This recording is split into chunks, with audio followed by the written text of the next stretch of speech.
Graças a Deus, irmãos, eu convido você a que abra a sua Bíblia, a carta de Paulo aos Colossenses, no capítulo 1, versículos 28 e versículo 29, o texto nos diz assim: o qual nós anunciamos, advertindo a todo homem e ensinando todo homem em toda sabedoria, a fim de que apresentemos todo homem perfeito em Cristo. Para isso é que eu também me afadigo, esforçando-me o mais possível, segundo a eficácia que opera eficientemente em mim. Bom, vocês já pensaram por que nós nos esforçamos tanto com os nossos filhos com relação aos seus estudos? Veja bem, os estudos não vão mudar a nossa vida. Os estudos deles não vão fazer com que nós ganhemos mais dinheiro ou com que o nosso salário aumente. Várias vezes, quando repreendemos nossos filhos a respeito disso, é essa a nossa observação. É o futuro deles e não o nosso que está em questão nessa preparação dos estudos.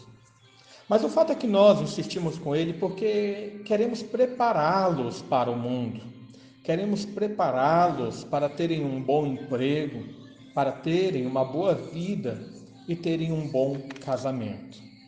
É mais ou menos a respeito disso que Paulo vai estar falando aqui nos nossos versículos. Veja que ele acabou de falar como a riqueza do mistério revelado é a presença de Cristo em nós. Especialmente ele falou no que se refere àqueles que estavam afastados de Deus. Ele estava falando a respeito dos gentios. Mas agora Paulo ele fala do objetivo da sua pregação e da proclamação desse evangelho que estava oculto e foi revelado. Inicialmente, ele usa esses verbos de advertir e ensinar em toda a sabedoria. Perceba, irmãos, que são esses os dois grandes resultados da proclamação da palavra de Deus. Primeiramente, advertir, chamar a atenção, aconselhar, repreender. Mas esse aspecto é de grande importância, pois o conteúdo principal do Evangelho é anunciar e denunciar o pecado humano, mas também falar a respeito da redenção que há em Cristo Jesus. É denunciar o pecado, mostrando que o seu resultado é a morte e que a única solução para escapar da ira de Deus é o conforto na segurança do Senhor Jesus Cristo. Por isso, a advertência é que todos devem se arrepender de seus pecados e se aproximar do Senhor Jesus, porque somente através da união com Cristo é que existe aproximação com Deus, o Pai. O próprio Senhor Jesus mesmo, ele durante o seu ministério, ele falava lá em Mateus 4,17: arrependei-vos, o reino do céu está próximo. A primeira grande atenção do Evangelho é a advertência, é a proclamação dessa repreensão, desse aconselhamento. Afastem-se dos pecados, porque o dia da ira está chegando. Mas para aqueles que já receberam a salvação, há ainda a continuidade da obra santificadora. Isso se faz pelo ensino na sabedoria. Veja que Paulo ele já havia falado a respeito disso nos versículos 9 e versículo 10 do nosso texto, no capítulo 1 aqui.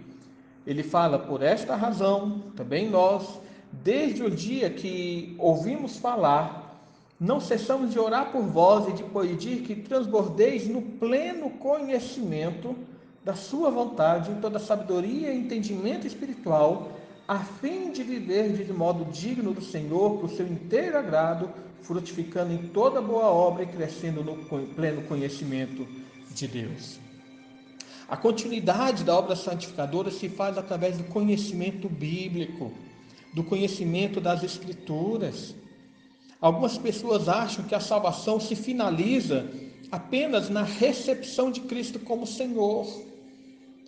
Mas Paulo ele insiste que nós somos chamados ao progresso da fé, não de uma forma instintiva, reativa, mas de uma forma racional, usando a razão, usando o conhecimento, usando o desenvolvimento da sabedoria que vem através do próprio Evangelho. Por isso que é uma sabedoria espiritual. Mas qual é o objetivo desse progresso do conhecimento e da santificação? Paulo nos fala aqui que é a perfeição, a fim de que apresentemos todo homem perfeito em Cristo. Pode parecer meio arrogante, mas não é com soberba que Paulo fala isso. Em Mateus capítulo 5, versículo 48, Jesus expressou que é esse o alvo do crente, porque a perfeição não é um sentimento de superioridade sobre os outros, mas é para se adequar à sua imagem.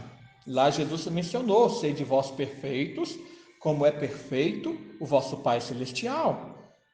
É a mesma imagem do que o Senhor Deus falou a Moisés: sede santos, como eu sou santo. Então vejam que a perfeição aqui está ligada à santificação, à perfeição na dignidade do caminhar. E isso exige de nós todo esforço. Irmãos, o propósito de Paulo aqui é alcançar o propósito de Cristo. É cumprir a missão que ele recebeu. E vislumbrar também aquela metáfora que ele mesmo havia mencionado em Efésios capítulo 5, no versículo 25 a 27. Quando ele disse: maridos, amai a vossa mulher, como também Cristo amou a igreja e a si mesmo se entregou por ela, para que a santificasse, tendo-a purificado por meio da lavagem de água pela palavra, para apresentar a si mesmo a igreja gloriosa, sem mácula nem ruga, nem coisa semelhante, porém santa e sem defeito. Vejam, portanto, que o propósito de Paulo é cumprir a missão que ele recebeu de Cristo. É fazer aquilo pelo qual Cristo fez para a igreja, através da palavra, santificar a sua igreja para que ela se torne uma igreja santa e perfeita. Irmãos, o processo atual da igreja é de garantir o seu acesso, melhor, não garantir, mas o processo atual da igreja é de se preparar para habitar no céu. E ninguém vai habitar no céu se não passar pela santificação. Nós, como pai, queremos preparar nossos filhos para a vida, prepará-los para conseguirem um bom emprego e um bom casamento. Cristo quer nos preparar para habitar nos céus. Ele já nos garantiu a entrada nele, mas ninguém entrará sem santificação. Por meio da palavra, do conhecimento da palavra de Deus, por meio da sabedoria espiritual, nós vamos nos santificando para vivermos de forma digna do Senhor, do seu inteiro agrado. Oremos. Pai amado, mais uma vez nos colocamos diante de Ti. Agradecemos, ó Pai, pela Tua obra em nossa vida, agradecemos pelo Teu amor para conosco. Te rendemos graças, Senhor, porque Tu enviaste Teu Filho para morrer por nós e nos dar a garantia da entrada no Teu reino celestial.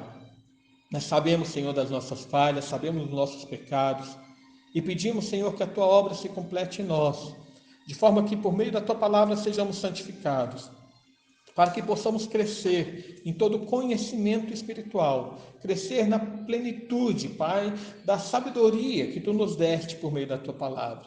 Vivifica o nosso coração. Dá-nos, ó Pai, o gozo e a alegria de viver para o Teu louvor em tudo aquilo que nós fizermos. Dá-nos, Senhor, sermos santos como Tu és santos e viver uma vida, Senhor, neste mundo perfeita, não para soberba, mas com toda humildade, para o Teu louvor e para a Tua glória. É o que nós pedimos em nome do Teu Filho Jesus. Amém.